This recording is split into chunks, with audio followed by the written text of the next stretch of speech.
사도 바울의 고민. 좀 무서운 내용인 것도 같아요. 나는 예수님을 믿고 보혈을 의지해서 날마다 회개하지만 사랑을 실천하지 않는다면 첫째 휴거가 안 된다는 얘기잖아요. 휴. 저도 자격 미달입니다. 유유. 제 안에 사랑이 없음을, 다른 사람을 정죄하는 것이 끊임없음 때문에 제발 주님의 사랑을 제게 가득 채워주시기를 기도합니다. 위의 댓글은 오늘 말세 외전의 포스트에 첨부했던 빌델 신부의 한탄의 소리였습니다. 주님의 계명대로 사랑하며 살고 싶은데 그것이 뜻대로 안 되기에 속상해서 하신 말씀이죠.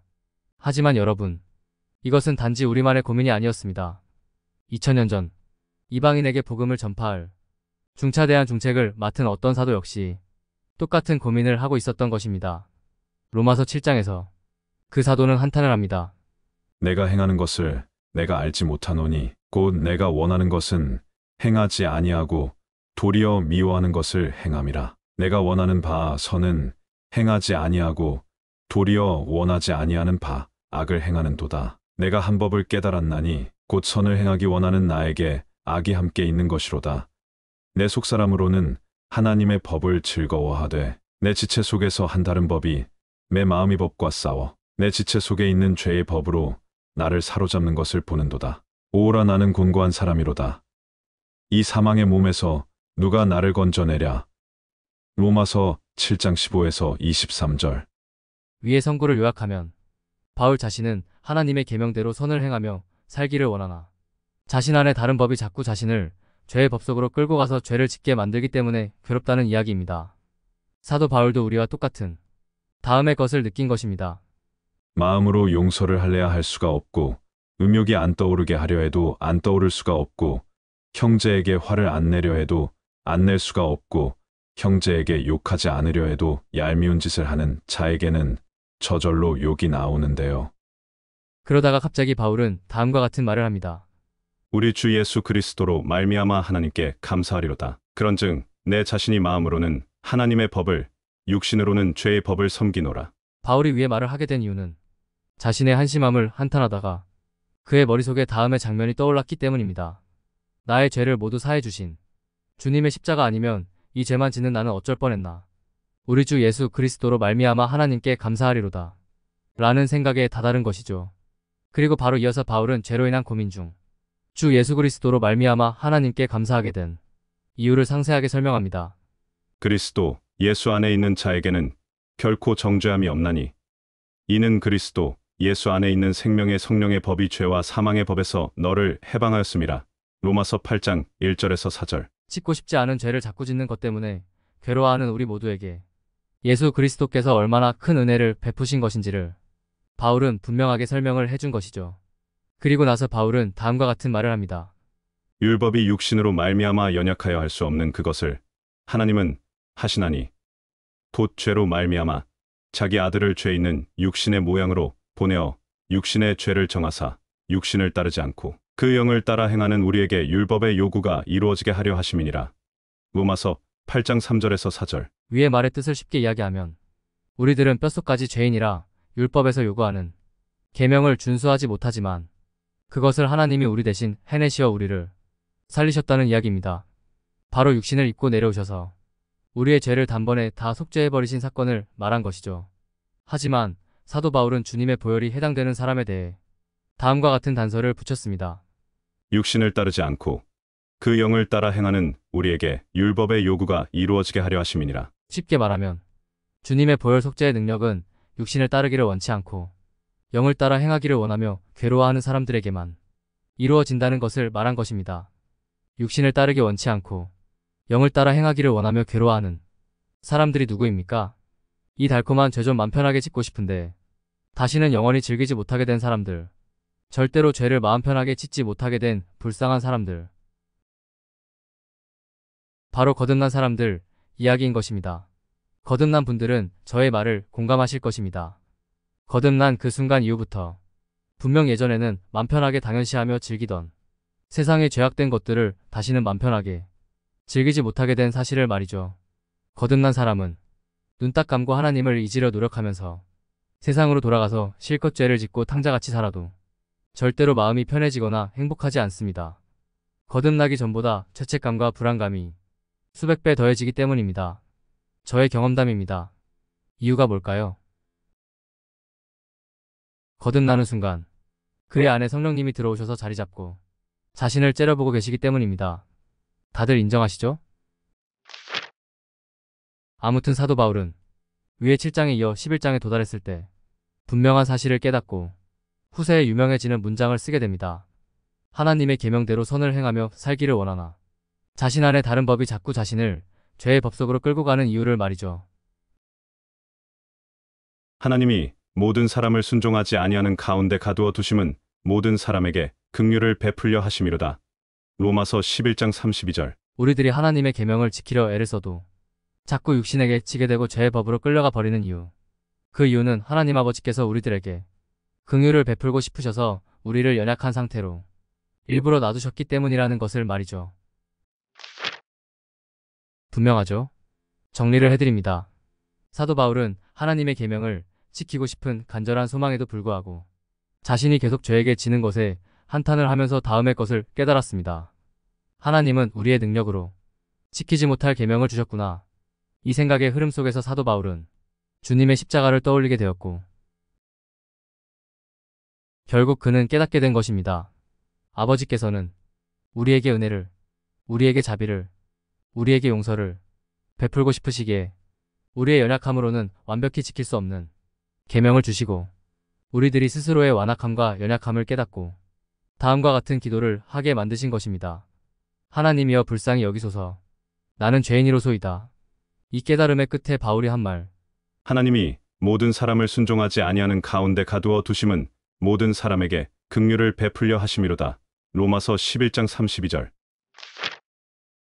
오늘 올린 저의 두 편의 포스트를 보고 다음과 같은 말을 하는 분이 있을 가능성이 높습니다.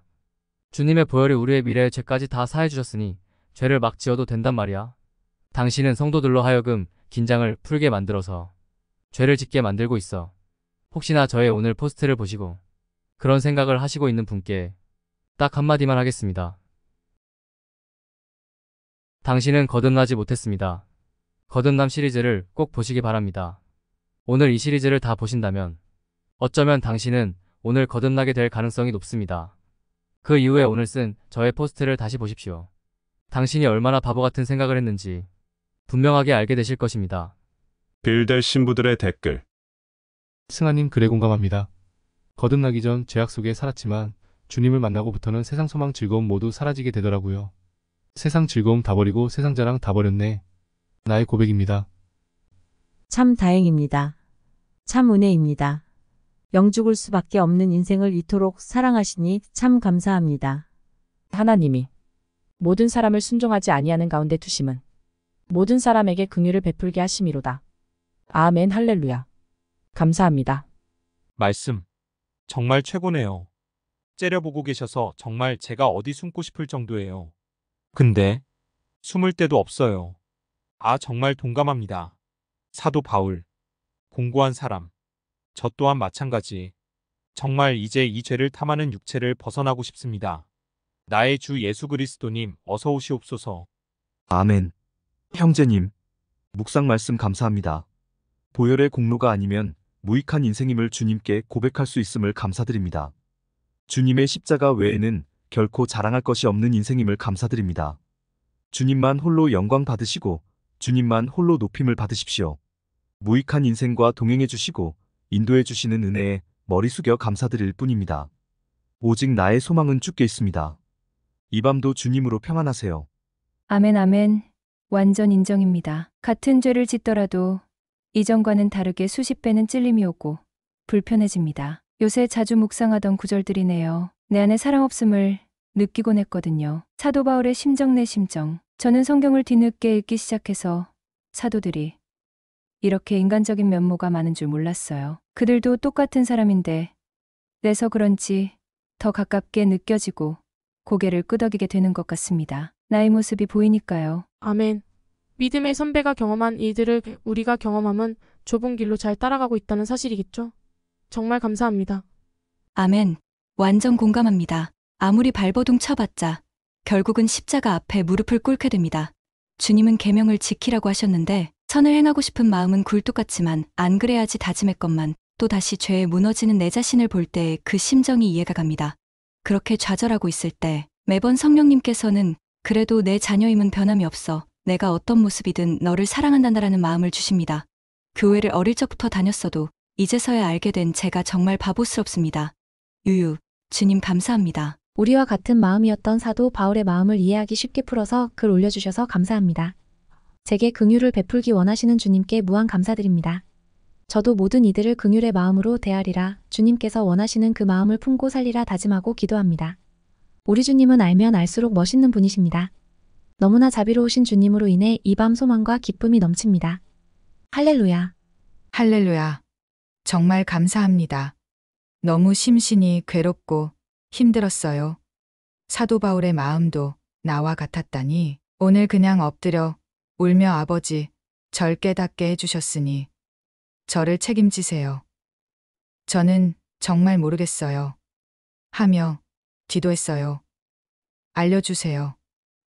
도와주세요의 기도로 주님께서 승하님 쓰시어 위로해 주시네요. 감사합니다. 죄의 몸이 너무나 버겁고 지겹고 혐오감이 들어 육신을 벗어나고 싶은 생각에 괴로웠던 며칠이었어요. 긍휼하신 주님께 감사드립니다. 사도 바울의 가르침들이 참 위로가 되어요. 아멘. 절절히 전부 아멘입니다. 귀한 로마서 복음글 오늘도 감사합니다. 54회째네요. 이 글 읽기 전에 기도를 하게 되었어요. 글 읽기 전에 기도한 적은 별로 없었는데 근데 오늘 기도하게 하시더라고요. 오늘 글 읽고 펑펑 울다가 중간엔 갑자기 웃다가 긍휼을 베푸시기 위하여 불순종 가운데 두신 이야기가 큰 기쁨이 되었습니다. 성령님 계셨군요. 저희의 이 연약함을 다 아시고 이미 다 해결해 주셔서 주님 감사합니다. 그 그리스도 예수님 안에 있어 정죄받지 않게 해주셔서 감사합니다. 사랑합니다. 감사합니다. 할렐루야. 아멘. 끝까지 주님 앞에 죄인임을 고백하며 긍휼을 구합니다. 성령님이 째려보고 계신다 해서 완전 빵. 크크. 아, 저만 이런 게 아니었군요. 제가 유독 아직도 세상의 것을 버리지 못한 건가 죄책감에 휩싸일 때가 많았는데 오늘 좀 시원하네요. 늘 감사합니다.